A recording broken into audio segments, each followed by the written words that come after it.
Welcome to the Unbuttoned Up podcast, where career talk gets real and a little unbuttoned. We're here to help you land the job, get the promotion, and make your next move without sounding like a corporate robot. Are you climbing the ladder or are you plotting your escape?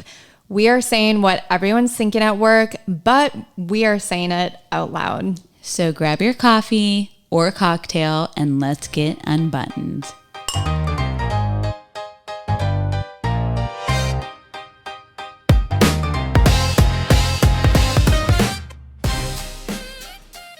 Hi everyone, this is Catherine And Steph. and we are super excited to be here today to talk about AI, which I know everybody is talking about. Right. And If you don't know what AI is, you've been living under a rock for the past year. yes, some people are, which, it's fine. okay. That's why we're here to talk about it. So Yeah, and I feel like, so we want to talk about it in all different capacities because we can use AI at home, in the office, at school, everywhere. Like AI is everywhere. So where are we seeing it most? What are we seeing from our perspective whenever we're speaking with people that are looking for jobs and companies that are hiring? So we want to cover all that. But first of all, Catherine, how do you use AI personally? personally, I use AI quite a bit with grocery lists at home. That's a big one. And you can really put in, hey, create a grocery list for the week. You can even make it specific. Can you create a pescatarian grocery list for the week, or vegetarian, whatever, if you want it to be very specific, and then it will lay out each week. If I want to say create something very easy with not a lot of ingredients, it will spit that back out to you, and it makes just my grocery runs a little bit quicker and more effective and healthier way to kind of plan out the week. What about you? Well, along those lines, I've used it for, okay, I don't want to go to the grocery store. I want to use what I have at home, but what do I have in my fridge? Kind of plug it in, and then it will come up with a recipe on like, this is what you can make from what you have at home. So just kind of, instead of a grocery list, which, is great as well, but like, what can I do at home, like to make life easier with what I have? I've used it for travel. I know we were talking about that with your itinerary to Italy. Yes. Which I love planning it for travel because it gives you links. It gives you different options. It tells you like what hotels you should stay at and sends the links. It's just great. Absolutely. And it even helps. You can say, hey, what have people struggled with travels in Italy? Like, what should I pay attention to? What do I need for the trip? It created our packing list, hotels, like you mentioned, transportation. It was my first time to Italy and navigating that because it's a bit different here. Yeah. Yeah, there's so many great ways. And I also use it, and I'll be very transparent, for my maid of honor speech that I did not too long ago. And not in the way where I had to write it just, by itself and printed it and then read that off. I wrote down what I would have said, and then I plugged it into ChatGPT and I said, hey, can you just make this flow a little bit more and help maybe with any grammatical errors and just some of that. If you want to say like, hey, can you make it just like a little bit funnier, however you want to do it. And I also said, how long should I do the maid of honor speech for? And it really laid out like how long you should do it so you keep the audience attention. And it's amazing. So I feel like there's a fine line with, like what you did, I feel like is perfect because you actually wrote down what you would say. It came from the heart. You're not just like having AI come up with your speech for you, but you put your words in and it kind of edited it for you, which I think is great. And I feel like I do that with emails. I do that with, different things, how to say something in a meeting, like put in what I want to talk about and what I would say, but then it just makes it flow a little bit better. But my question is AI making people lazier? What do you think? I feel like some people, yeah, because probably some people just plug it in and be like, come up with a speech for me or come up with a plan for me or a response rather than actually taking the time to think about it and then helping them, tailor it maybe a little bit more eloquently. They're letting it do the work for them. I definitely agree with that. And if you have not played around with ChatGPT and you don't know the sign in a response or what ChatGPT looks like, there's a dash line in a lot of the responses. So I can usually tell when something is written by ChatGPT, and which is totally fine because you're conveying a message. But if you're not kind of making it your own a little bit or rereading through it, because it's not always 100% accurate and you want to make it personable. So it's just a matter of kind of playing around, but right. I think it's very effective. So whenever you get an email from someone and it was created by ChatGPT, what is your initial reaction? I think it's totally fine. But if I do notice, like I said, the dashes, I'm like, okay, did they really go through and edit this, or did they just like copy and paste what they needed from ChatGPT? As long as I can tell a little bit of personality, style, answering the questions that I might have asked, then I think it's totally fine. But I can usually tell if there's those certain things in there. What about you? I mean, it could be a little bit of a turnoff if I know it was completely created by ChatGPT. But again, if it's hitting on the points, if it's still, geared towards me and not just so generic, then I think it's okay. Yeah, I agree with that. Yeah. Along those lines too, with kind of creating and crafting up things, which ChatGPT can create anything these days. What are you seeing in regards to like our job with resumes and interviewing? Like, I don't know if it's a good thing or not. The AI, you're saying, in general. So I love it because you can really plug in your resume and it will spit back some suggestions for you. And it will say, hey, here's how the flow of the resume should really be. So I think it really helps people rewrite their resumes to be a little bit more modern today compared to how they used to be. And with interviewing, I've played around with this myself. There's a voice tool that you can use in ChatGPT, and you can actually practice interviewing with someone via voice. And I think that's awesome because it gets you practicing saying it out loud. The ChatGPT is the interviewer. Just can't believe that we have this available to us. And I love it too. I don't want it to take away from the personal aspect of it, the human aspect of it. Like you're being interviewed by a person. I don't want it to replace that. But it is good in like maybe a first screening whenever you apply for a job and it responds back with the screening. It just kind of helps go through the initial steps with the candidates, which I love. And the candidates interviewing like they are with a real person, but it's just an AI bot. So I do like it for that. But then the next step I feel like should be with a human. Absolutely. And then with resumes too, and just on that really quick, we are seeing an uptick of fake resumes and fake candidates, fake profiles on LinkedIn, which is we'll get into it, but like the risk of AI, it's not as real as you may think it is, and there's a lot of risk associated with it as well. So we are seeing that, and we do just have to be cognizant of it and know how to screen resumes and candidates and profiles, because it's impersonating recruiters, it's impersonating other candidates and employers. So just have to be know the red flags.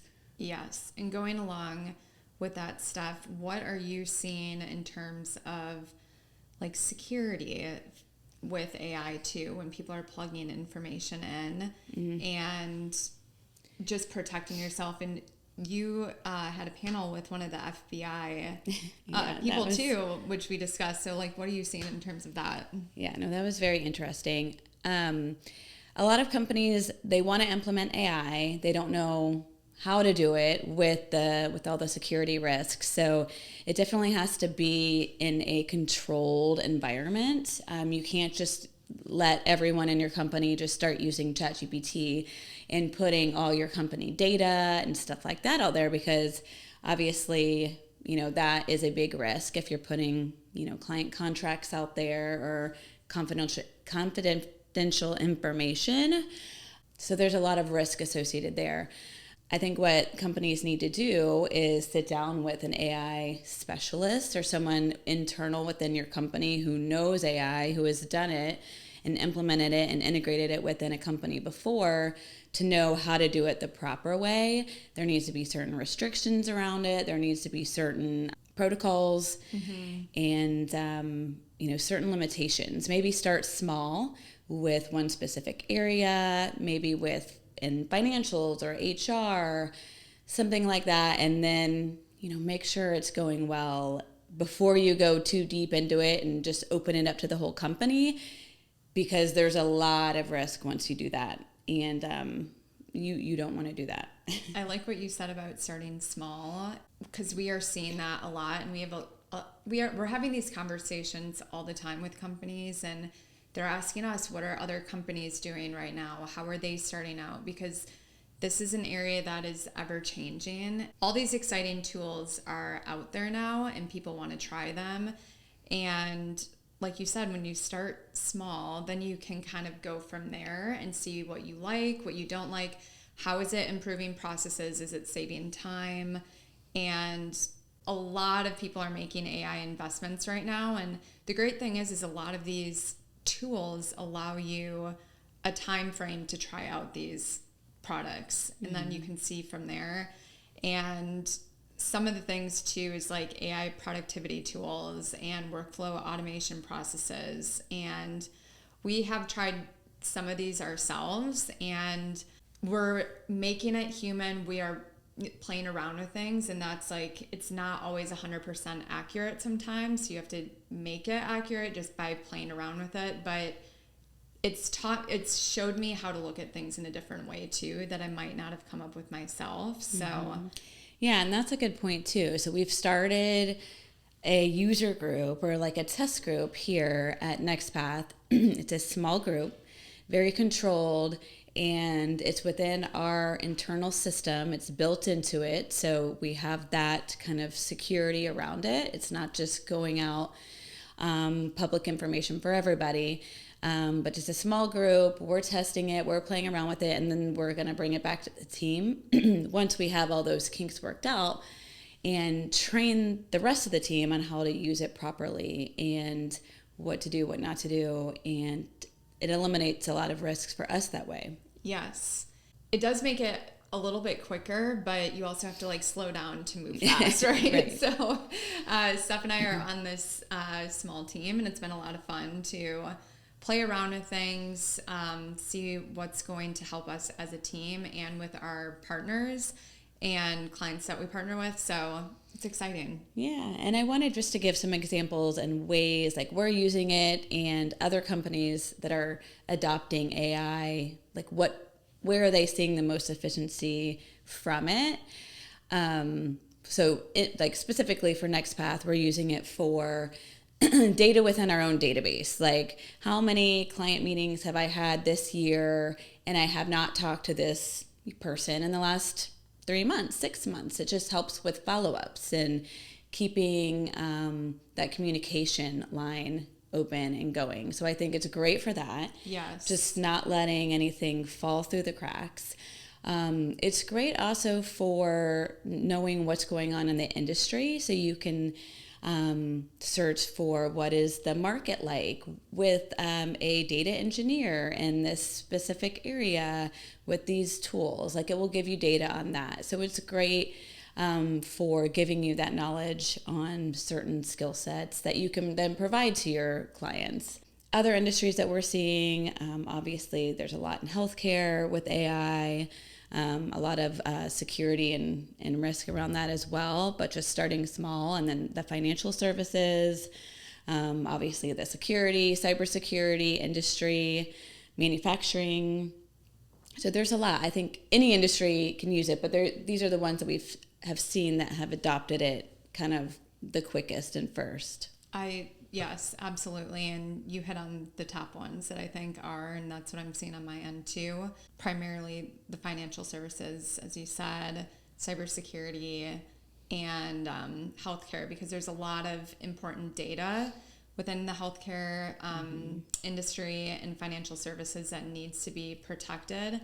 And when we're having conversations, the biggest thing is making sure that the data is accurate and it's clean before they start working with a lot of this AI, because otherwise things can get out of hand too. Yeah. So they're kind of restructuring, looking at where they want to invest. And it's been exciting to be a part of that and help them build their teams, because a lot of the jobs that we are seeing within this space is very specialized. It's not just a typical data engineer or software engineer. It's an AI engineer. It's a Gen AI engineer. And so we're learning all the time. Yeah, no, it is exciting. And with those skill sets that Catherine mentioned, we're seeing, yes, AI is going to replace some jobs. Like, it's inevitable. I think that the first ones are probably your customer service, because you have the chat bots, you have the more junior level task, data entry types of jobs, those roles, but not all jobs. So we are seeing more jobs even being created, but now they're being more specific and more niche as far as skills go.